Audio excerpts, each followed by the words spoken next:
Well, welcome everyone to our webinar series on global security. Thanks so much for joining us this week when we're going to talk about the dynamic interactions of the dimensions of global security. For those of you who don't know me, my name is Annette Idler. I'm the director of the Global Security Program at Pembroke College and also faculty member at the Blavatnik School of Government at Oxford University. First of all, I would like to thank some of the key actors behind this webinar. First of all, the DT Institute, which provides general support for the series.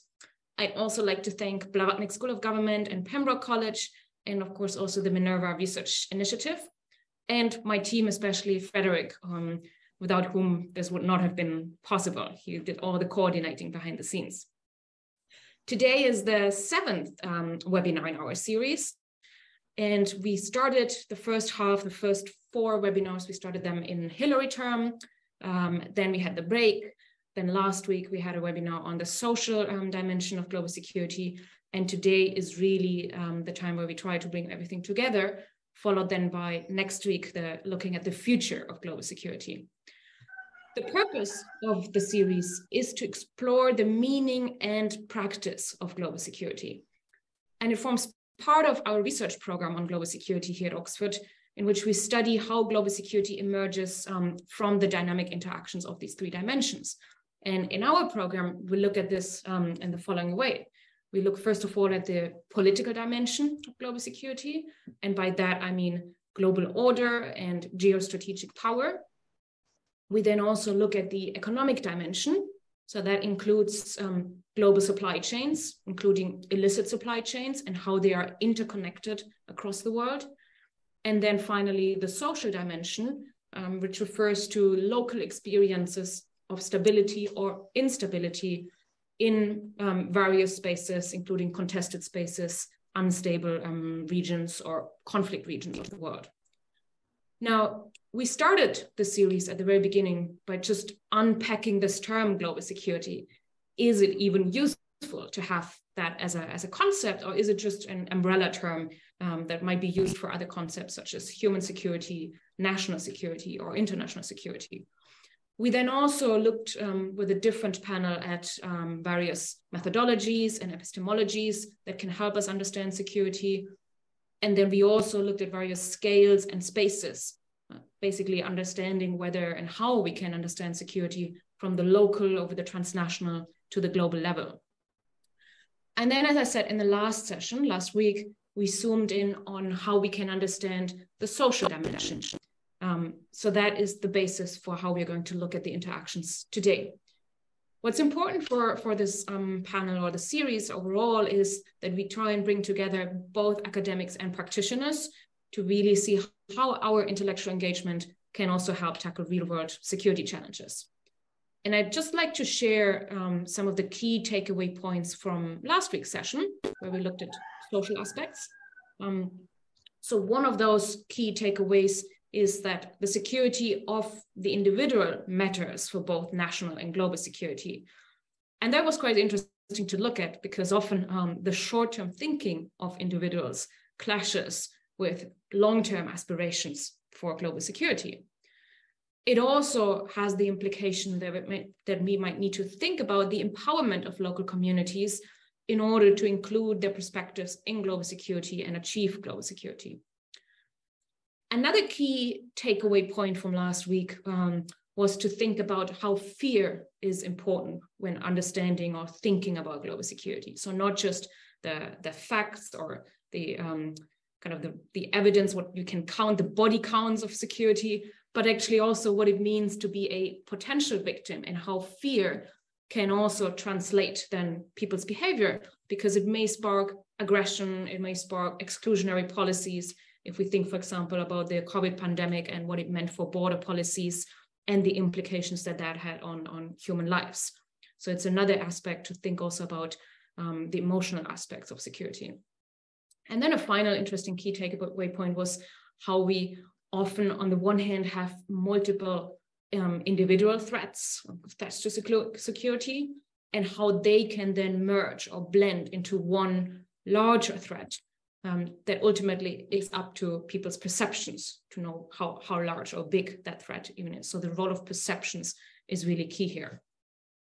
Now, before we move to the panel, what we've done also every week is just run a very quick poll to also understand what our audience members here in the webinar think about global security. So if we just have a look now at the poll, let's see if we can see it. Here it is. So here the question is for those who are in the audience, if you could please tick whatever you agree with most. So threats to global security are primarily the product of political interests by states as one option, the economic interests by private actors, the failure of governments to address people's grievances, or a combination of the above. And I already see the responses coming in. It looks like people are a little bit indecisive. Apparently, the political interests by states seem to be seen as important factors, but also a combination of the above. So it's about politics, economics, but also about how governments respond to that and what people's grievances obviously also mean to those who perceive those threats. So let's see to what extent that comes through also in the panel discussions that we're going to have right now. Right, so that brings me already to introducing our distinguished speakers, and I couldn't wish for better experts to address the topic we're discussing today. First of all, let me introduce Dr. Frank Abumere. He is the 2021 to 2023 Zuzana Simoniova Cmelikova Visiting International Scholar at the Jepson School of Leadership Studies at the University of Richmond. He is a philosopher and a political scientist and specializes in ethics, political philosophy, political theory, also international politics and African studies. And he is also currently an adjunct professor at Arupe Jesuit University in Harare in Zimbabwe. He has published extensively on the region.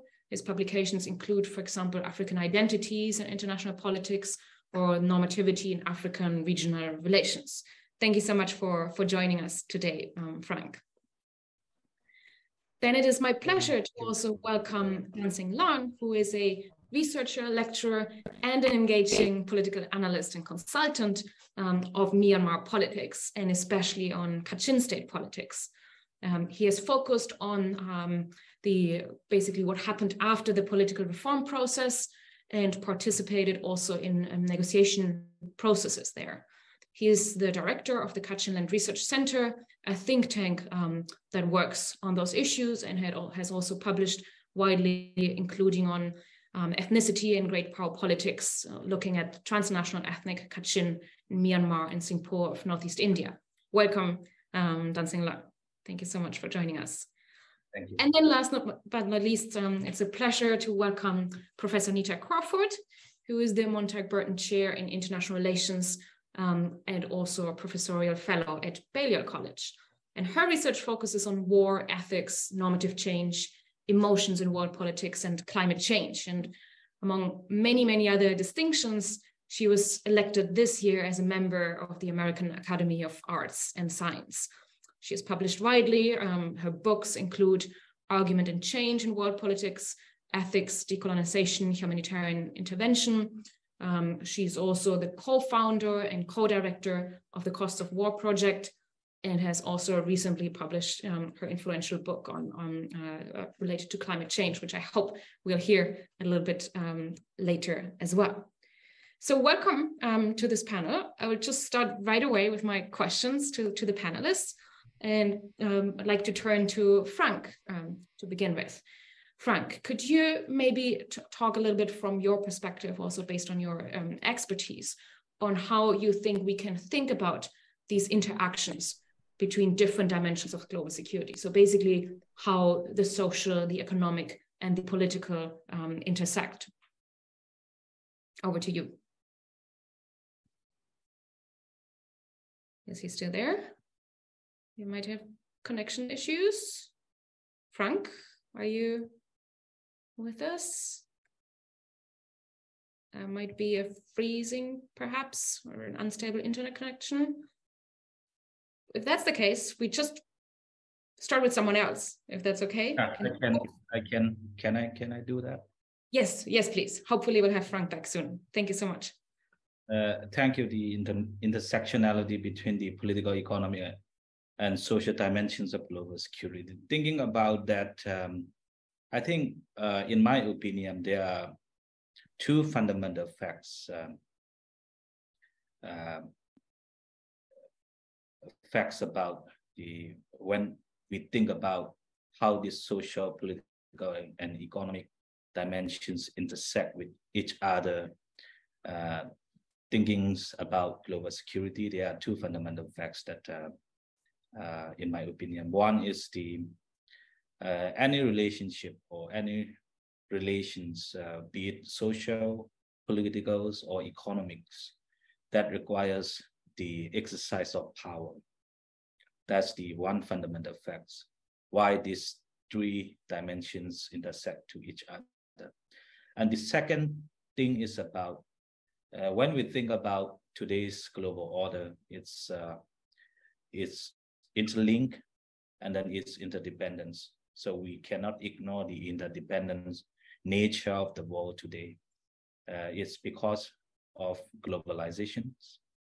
And these are the two fundamental facts when we think about the interrelationship between social, political, and economic dimensions of global security. Just to give one elaborations, I think that's the current Ukraine crisis is a good example. It started as a political crisis, but now it has far-reaching, impacts on the global economic and the social order as well. And then as you may all know, due to the conflict, political conflict there, and in the oil and gas prices go up, and then followed by the consumer goods, the price of consumer goods go up, and then now looking at there are many social impacts, but one social impacts that I can think of is like the negative outlook, among the younger generations, when they think about the future, is quite bleak, and it has a negative impact on the social, social order as well. For instance, they have a very negative outlook on when they think about marriage, and then bring kids, this kind of basic fundamental humans requirements. I mean, so yeah, and overall, when I think about the global security, I have a more critical view on that. I think the key issues and the largest security threat that the humankind currently face is the climate security. I think, but the given thinking about global security, I think it's by far it cannot really address to that, because the nations thinks in terms of national interests, and their immediate politicians thinks immediately about the well-being of their individuals. But in our society now, our societal values, when we think about it, it's based on the individual greeds and drive. By then, the whole economic systems runs on that, and the climate security is a very long-term kind of security issues, but the nations and the individuals are like quite short-term, and when they think about it. So I don't think it's the given political, economic, and social thinking about these issues, the current approach to the global security issues. I think these are like quite short term, and do not really look into these real security threat that the humankind are facing for the longer run. So the result is, as you can see, is like the drastic, environmental degradations and, this climate change. And probably, we need to look more from the transcendental, approach to global security. That's in my opinion, that's the urgent need of the day. We need to start with the way we think about society, the way we think about individual, and then political system and economic system all needs to review and rethink about that. And then probably we are just too smart, but we mankind are not smart enough to save ourselves. Thank you. Thanks. Well, on that rather pessimistic note at the end, I hope we can somehow change the perspective and see if there is a way to save the world. I think there was a lot in your response that we can perhaps unpack a little bit. You started by pointing to the role of power and the independence of the world today. And of course, it's important here to look at both political and economic power in a way. And the independence, of course, also concerns both of that, as you explained also through the example of the Ukraine situation, of the Russian invasion in Ukraine. And as you showed us, that it is interconnected, of course, with economic dimensions. It does have a social impact as well. But I'd be curious to hear a little bit more, perhaps, than from Neta, if you can unpack that a little bit more, especially thinking about also your work on climate change and US defense policy, where, of course, we know that sometimes the pursuit of security in one area, perhaps the one that we think most about when it comes to global security, which is the military aspect, how that might actually come at the cost of another one, the climate security that John Singlong also mentioned.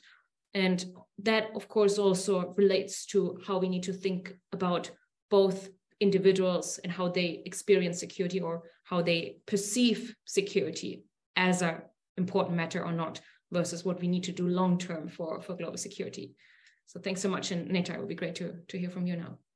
Okay, I want to just make a few points, but in direct response to the question about climate change and human security, I'll say that the narrative right now that seems to be dominant in the sort of international security realm is that climate change will lead to insecurity. It will lead to disruptions that may lead to conflict. And my research suggests, in fact, we need to complicate that narrative, that the causal arrows don't necessarily go from climate change to war. In fact, war can and does cause climate change. And then it leads to the consequences that Dan was talking about. So, and it's simply because what war does is it increases emissions. For example, the United States military itself last year produced 52 million metric tons of CO2 emissions, which is as large as many medium-sized countries, okay, or lots of small countries combined. But let's say it's about the same size as Portugal's annual emissions. So if you've got just a country that is not actively fighting a war producing that much, you can imagine that global emissions are quite high. And the estimate is that global military emissions may be 5% of all the world's emissions. And that's from the Scientists for Global Responsibility estimate. So war harms the environment, and of course humans depend on the environment. It harms it in the short term by destruction of lively spaces for livelihood, but also in the long term in terms of increasing CO2 and other emissions. Then I could say more about this other aspects if you have time. Yes, okay. Please. Yeah, okay. So another way I think about this is the obvious problem of violations of the Geneva Conventions, right? So we know that civilians can be deliberately targeted or indiscriminately targeted, but there's also the failure to practice due care. in war. And harm to the environment is a failure to exercise due care. So, for an example, when a government destroys a forest in war, like as the Russians have done in Ukraine, they're harming the environment, and that's a failure to exercise due care if you look at the long term. So we have to have longer time horizons for conflict, understanding their consequences. I also wanted to say, with regard to Kosovo, it brings up this other thing that I'm not Kosovo, Ukraine. It brings up this other problem, which is that throughout history, we've had this question of, well, who's a combatant and who's not? Who's a civilian? Okay, so guerrilla wars, we know that the lines are fuzzy, but in a war like Ukraine, where civilian-based defense was used, especially early on in the war, that blurred the lines between civilians and combatants.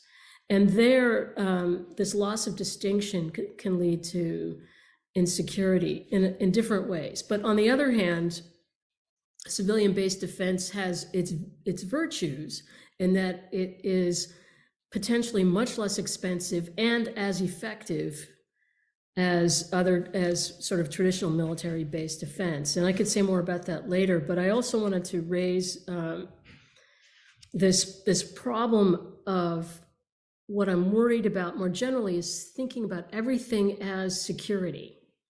Okay, a particular kind of security is military security or having implications for military security. There are all kinds of security in the world, but they don't all necessarily have implications for conflict or national security or international security. And I just want to be clear that if we securitize everything, we risk increasing military spending, actually increasing fear and increasing emissions. We need to sort of unpack and disentangle what is deserving of the concern for sort of military security versus other kinds of security and treat them differently.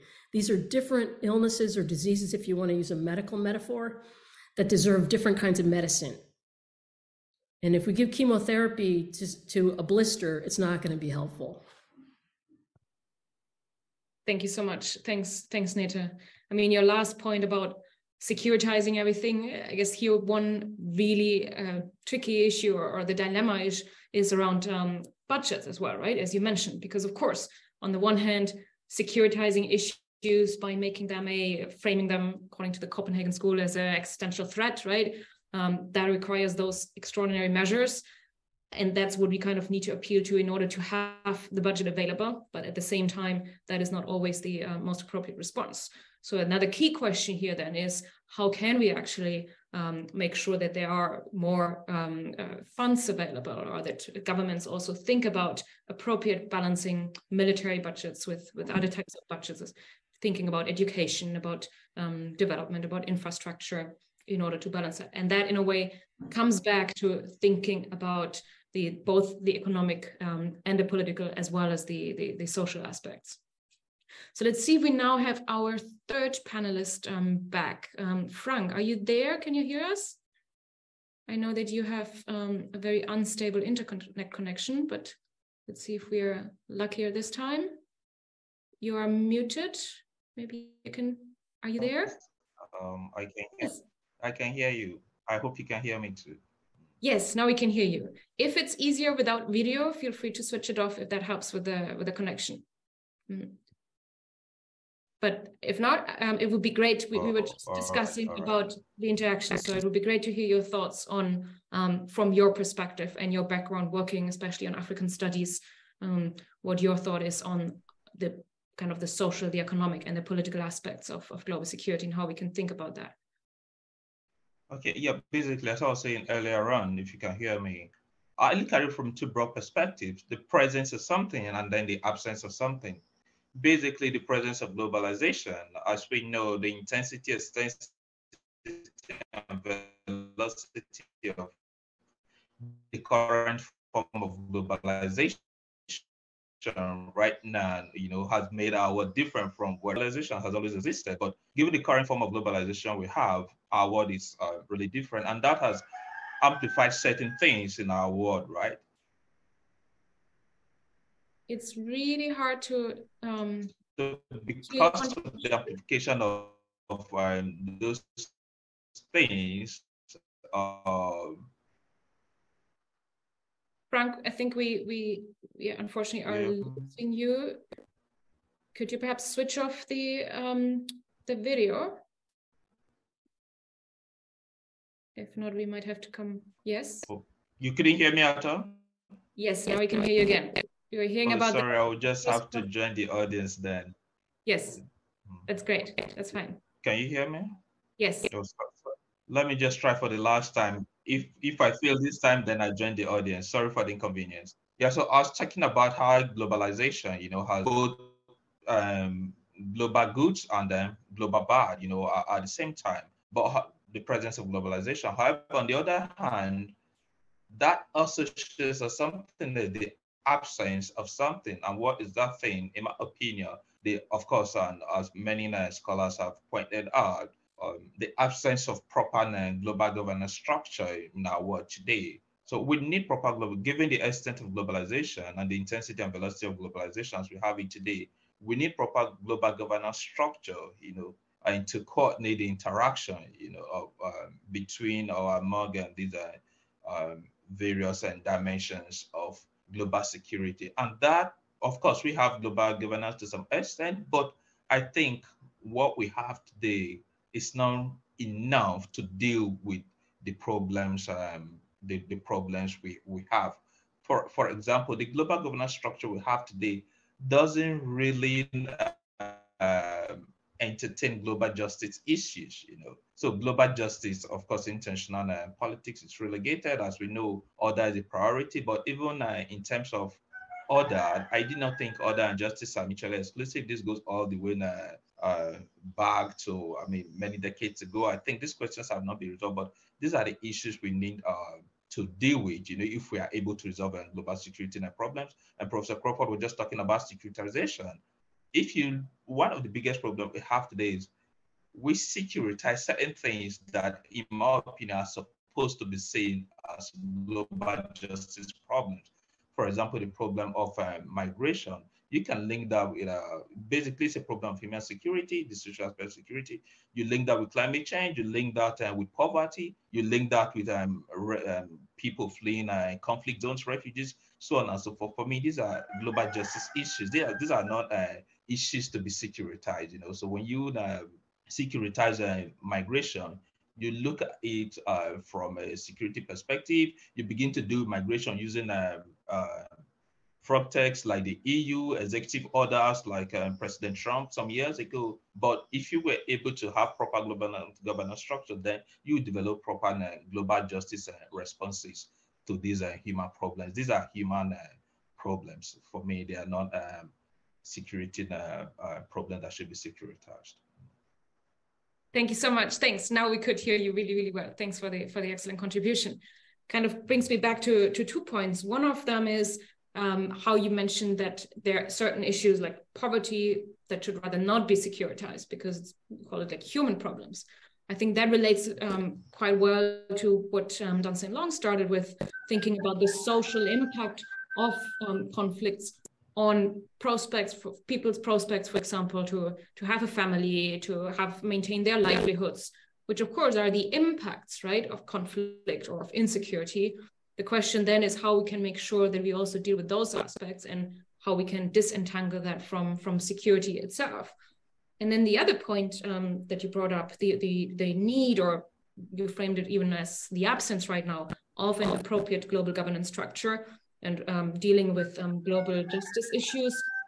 That very much relates to also Neta's point about the emissions of the military. Is there a framework, for example, internationally that would regulate that? How can we think about that when it comes also to both hard and soft power, and what the right distribution here should be and how it should be used also in the most appropriate way? So perhaps if either of you, Don or Neta, if you want to react to both my comments, but also just to each other comments, feel free to do so. Let's see if Dan, would you like to respond first or react? Yeah, Abumere should go first, I suppose, because it's more directly to his points, and yeah, and then I will come second. Is that all right? I can go. I got the first question, but I didn't get the second question, so I'll respond to the first question. In terms of the first question you asked, Annette, I think for me, of course, when you do international politics, scholars talk about self-help, national interest, national security, all that. But there's a big problem, that, of course, some people deal with it, but a lot of people seem to avoid it. The problem of identity, whether you talk of national interest, whether you talk of self-help, the problem of identity, as far as I'm concerned, is always at the center, as long as that identity, of course, identity, depending on how you conceive the notion of identity, it can be used neutrally, negatively, or positively, but oftentimes it is used as an exclusionary measure in international politics that, okay, we are Americans, these are Russians, or the Russians say we are Russians, these are Americans. So as long as you put identity in a negative way at the center of international politics, that justifies, the exclusion of certain people, that justifies why the interest, of certain states or certain people should be prioritized, even at the expense. Frank, I think we are losing you again. Are you still there? Of certain people, then we're always going to have a global security.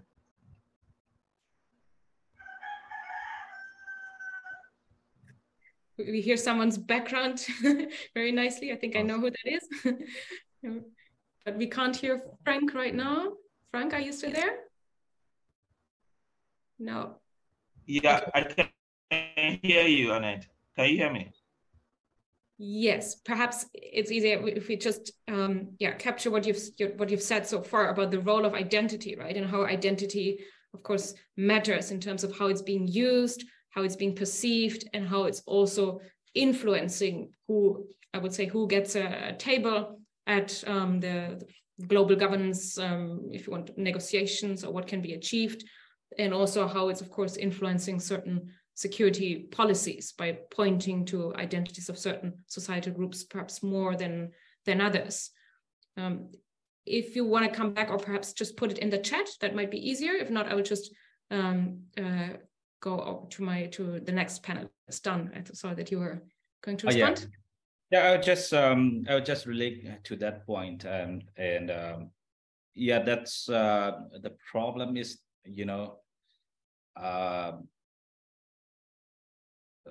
the problem is that when we think about global security, I think it's extremely difficult to be universal. Everybody may not be on the same board. For instance, now we talk a lot about green economy and green energy and things like that. But can it really be green? Without the cost for some societies, some places, some geographical locations. For instance, to relate to my own experience, I'm from Kachin State, which is in the northeastern part of Myanmar, bordering with China. Due to the global demand for green energy and things like that, for that, one particular element is very important, which is rare earth. I think it's due to the global demands and then global economic shift from petrol-based economy to the renewable energy-based economy, things like that, and then we see a lot of rare mining going on in the Chinese border, and then which has then effects on the traditional communities like Kachins and their way of life, and they have to depend a lot on the natures, on the fertility of the land, water resources has been affected, and then human traffickings and so on and so forth. So can it be, value neutral? So this kind of thing, I think, these are like really probably difficult questions to think about it. And whose global security it is. There is the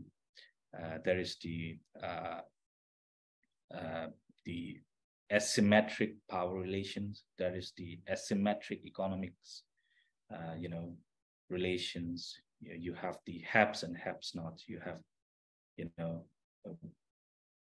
so on and so forth. Yeah, that would be my response to it. Thank you so much. Thanks, Dan. Neta, over to you. Yeah, I just wanted to pick up on something that's sort of in the background of what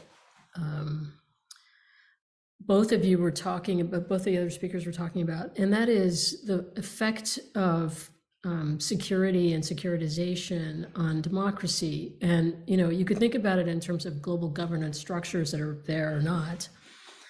You could also think about it in terms of domestic capacity to include people, to resolve problems. But what you see with, securitization and military mobilization and conflict is that it harms democracy. And democracy is actually the antidote to many of these other problems, that is participation and inclusion, and that is meaningful, not just pro forma. So, conflict or the fear of conflict or the assumption of conflict, it fuels the concentration of power. It decreases the resources available to people.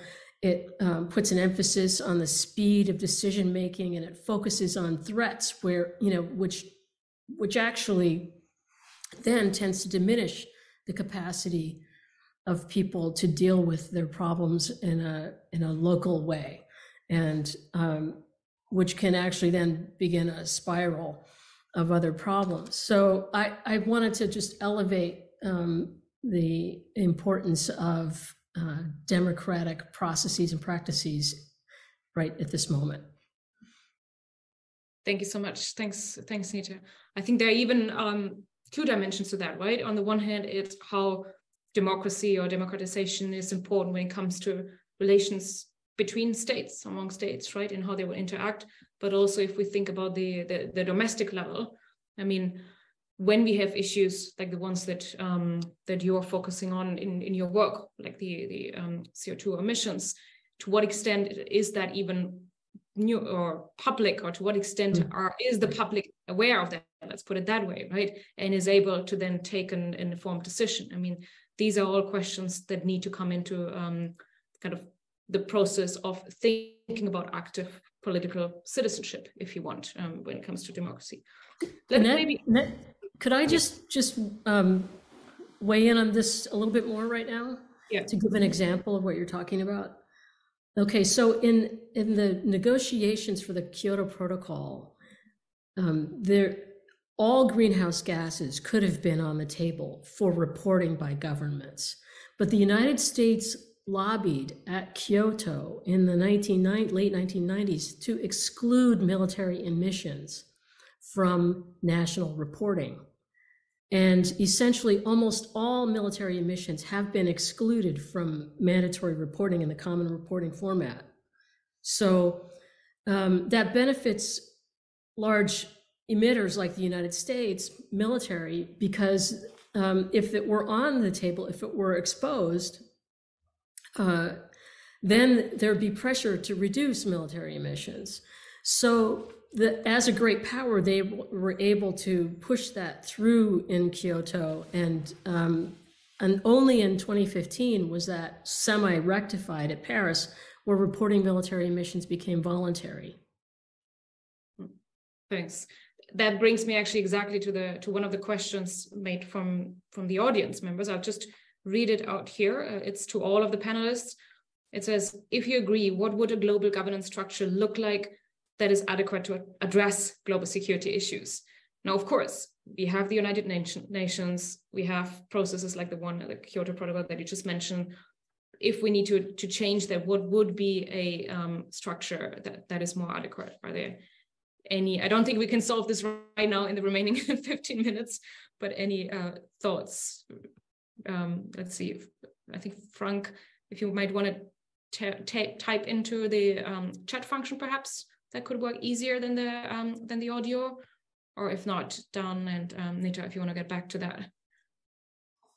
Well, I do have a thought. I'll just go. I think Frank is probably typing. So one thing that's really important to think about is that even though the United Nations Security Council is in some senses dysfunctional because of the veto power of the 5 permanent members, the United Nations General Assembly is a more democratic forum. It can be used, and the UN system is, I think, useful. But outside of that, global civil society is actually quite vibrant. And I think that humans operating together across borders can accomplish quite a bit to solve their problems. And I look to global civil society as a very promising venue. And there were, prior to the pandemic, robust international meetings. And I think we'll get back to that gradually. But I believe that we can't put our eggs necessarily in the official basket, but should also look to NGOs and other civil society actors. Definitely. Thanks so much. Dan, would you want to add to that? I have a very pessimistic look on that issues. I think global governance, it will never happen because the current state systems, the current state systems, I think that will not allow us to form the global governance structure. I think the nature will teach us, probably when all the rivers in the world, major rivers in the world dry up, and then, you have massive, migrations problems, human beings in search for water, and, I think then we will realize that I think really deep down our system is quite wrong. Then only then I think mankind will, change. Otherwise, I don't think we can think, we can paint more utopian kind of solutions or, this, that. But I don't think the current social values, the current economic value systems, and the current political value system, I don't think we are really will be really able to get out of this, this system that we have created, And I think I have a very sorry for that. And no, it's great to hear different perspectives. I wonder if we can perhaps think a little bit about also a middle ground. I mean, yes, global civil society can be very powerful. On the other hand, the question is, or the dilemma is, how you bring that together. I wonder if examples, like, for example, the war on drugs paradigm might help to think that through. So that's one of the key issues that has been securitized, right? Drug policies have become, or have been seen as a security issue. And it was, in a way, through both the interaction or the pressure by civil society groups, by NGOs, to push for more debate. In 2016, there was a UN UN General Assembly special session on the world drug problem to kind of move beyond that narrative, to not only see drug policies as something securitized, but really think through, when do we need a military response? In which cases, in terms of market, for example, it is a public health issue. So that would be the social aspect. When do we also need to think about development in those areas where natural resources are being used to produce drugs? And there it's about the economic development rather than, again, a securitized issue.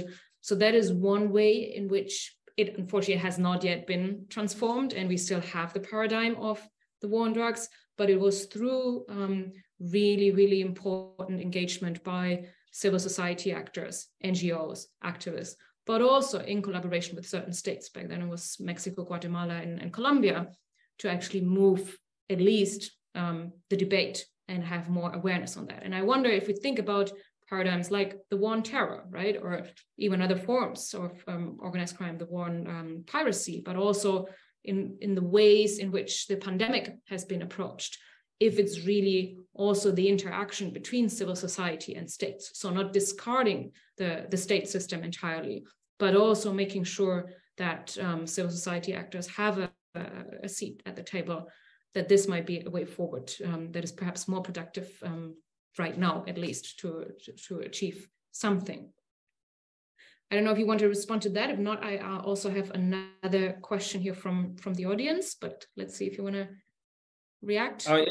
Just quickly, yes, I think I do agree with that. I mean, the role of global CSO, they have a big role to play, but the problem is the funding. You know, where does the money come from to operate this CSO? So it's just a very blatant fact, you know, because when the economic actors, I think they would just listen whatever they want to listen, and then, you know, the rest they would just ignore it. So that's the very So that would be kind of very selective responses, of course, that we also need to think about. I'd like to now also just address the question that was posted in the Q&A. You might see it in the chat function. Someone asked here, what do you think of the short-term future of geopolitical conflicts after China opens its door? Up to you to decide what that means. Getting better or worse? Would you like to go first? What does he mean by China opens the door? Sorry? What does he mean by China open the door? I guess that's now up for your own interpretation, unless we get a follow-up from the attendee. I would now say becomes more open, becomes more liberal, and perhaps is more in line perhaps with Western ideas as well. But I don't want to put a wrong interpretation into that. Oh yeah, in my opinion, I think there is always a debate, you know, when we think about geopolitics or geostrategic, you know, thing. One is like, does the land power matters, or does the sea power matters? So these are the two things. I think now China is like clubbing with Russia. That's I think for the Western power that will be quite a dangerous, you know, collaboration, because that will represent the heartland of the globe, you know, where you have, you know, manpower, where you have, like, you know, all the resources needed, you know, to mobilize and things like that. So I think the clash is inevitable, and probably I think the Western powers will then, you know, use the sea, you know, the sea lanes and things like that to contain, you know, this not this alliance to really take place. And that's how I see, I think, in terms of geostrategy. Right. Thanks, John. It's interesting because you basically almost look at the door that opens between China and Russia, right? Or that might create a stronger alliance. And of course, it's also interesting to see, we always try to have different global perspective or regional perspectives in the panel. So yours comes more from your Myanmar background. Neta, you come from a very different corner of the world. Yeah, and I look at the relationship between, for instance, the U.S. and China as being driven by this sort of Cold War dynamic, which is accelerating. And, you know, I don't think that Obama, Trump, Biden policy have helped the relationship. And before that, you know, Bush policy. I believe that, you know, Dan, you said you thought that the conflict, was inevitable. I don't think it's inevitable. I think both sides are operating out of fear. The United States is concerned about its waning preponderance and wants to maintain its preponderance, its global preeminence, and that's what all the national security documents say. And China is seen as, quote, the pacing threat. And what China is doing is growing economically. I don't see that as a security threat. And this goes back to what I was saying about securitizing everything. We needn't securitize everything. There are security challenges here, and I won't go into them. I think Taiwan is the obvious one, but that doesn't necessarily mean it's inevitable. And I do have other things to say about other topics, but I'll just stop with that. Please just continue if you have.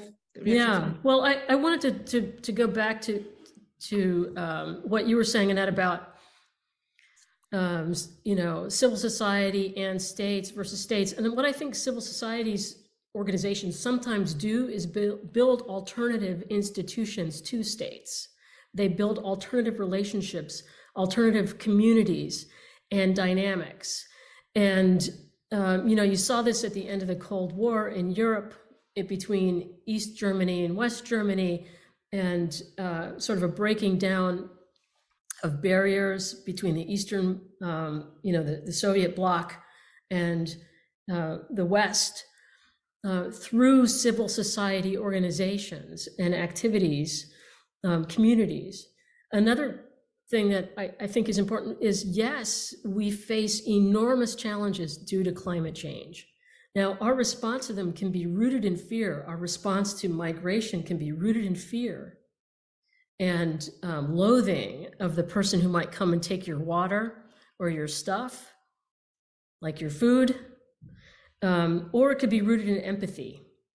It could be, and what we can do is also avoid some of those concerns by actually mitigating emissions, that is, reducing emissions, and helping governments react to local scarcities locally. And that may entail reducing military spending so that you can spend more money on humanitarian work. So the big picture, I think, we can respond to future challenges through a fear-oriented lens. And if you read the national security strategy documents by the United States on climate change, they're basically fear-oriented. They see climate change wars coming to a neighborhood near you, and you could respond differently and avoid some of these things that they're talking about.